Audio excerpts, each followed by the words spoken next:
আমাদের সন্তান ঠিকভাবে নামাজ পড়ে না, কিন্তু ইসলামকে ভালোবাসে। সে ক্যাথলিক কণ্ঠে এইভাবে বলে আমি একজন মুসলমান। এই ইসলামের ব্যাপারে আমাদের আন্তরিকতা আসে নাই। আর যারা শরিয়া মানে না, শরিয়া নিয়ম অনুযায়ী যারা দেশ চালাবে না, এদের মাধ্যমে এই জাতি শান্তি পেতে পারে না। এই জন্য আমি আমার সকল ভাইদেরকে বলবো, পর্দারে মা বোনেরা তারা শুনছেন, আমরা বারবার 54 বছর পর্যন্ত সরকারের পরিবর্তন দেখেছি, অনেক নেতাদের পরিচালনা দেখেছি, কিন্তু আমরা যা চেয়েছি তা পাই নাই। এখন আপনাদের কাছে আমি উদাত্ত আহ্বান জানাবো যে ইসলামী আন্দোলন বাংলাদেশ রাজনীতি করে মানুষের কল্যাণের জন্য, দেশের কল্যাণের জন্য, ইসলামের কল্যাণের জন্য।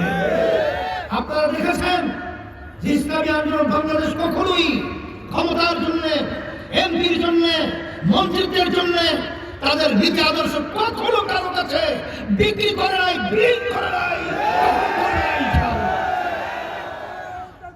সেই দিক থেকে আমি সকল উদাত্ত আহ্বান জানাবো, আপনারা যেভাবে স্বতঃস্ফূর্তভাবে আপনারা জেগেছেন, আমার মন বলছে আল্লাহর রহমতে যেই উদ্দেশ্যে আমরা নির্বাচনে ভোট দেই, নেতা বানাই, সেই উদ্দেশ্যে আল্লাহর রহমতে আমাদের শহীদুল ইসলাম হাজী, তার মাধ্যমে আপনাদের মুখে হাসি ফুটবে ইনশাআল্লাহ।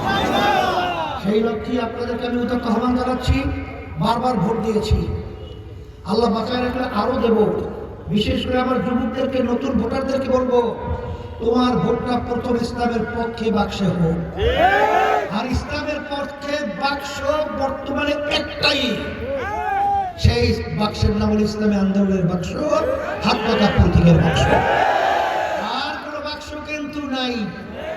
এখন যারা ইসলামকে ভালোবাসেন, আপনাদের দায়িত্ব, কর্তব্য হলো ইসলামের পক্ষে হাত পাকা প্রতীকের বাক্সে ভোট দেওয়া। যারা দেশকে ভালোবাসেন, সম্মানিত ওলামায়ে কেরাম সহ আমার ভাইদেরকে বলবো, যারা মুক্ত যুদ্ধ করেছেন, আপনাদের দায়িত্ব, কর্তব্য হলো এই দেশকে রক্ষার জন্য ইসলামী আন্দোলন বাংলাদেশের বাক্সে হাত পাকা প্রতীকে ভোট দেওয়া। এই জন্য আমি হাত পাকা শান্তির প্রতীক আমি আমার শহীদুল ইসলাম ভাইয়ের হাতে উঠিয়ে দিয়ে আপনাদের কাছে আমানত হিসাবে রেখে গেলাম। আল্লাহ রাব্বুল আলামিন যেন তাকে সেই 12 ফেব্রুয়ারি 2026-এ নির্বাচনে বিজয় করেন। আর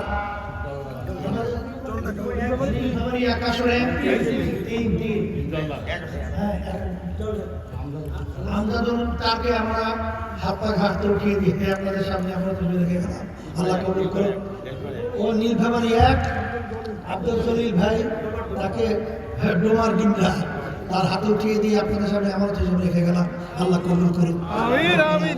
দুনিয়া হাসানা ওয়া ফিল আখিরাতি হাসানা ওয়া কিনা আযাব।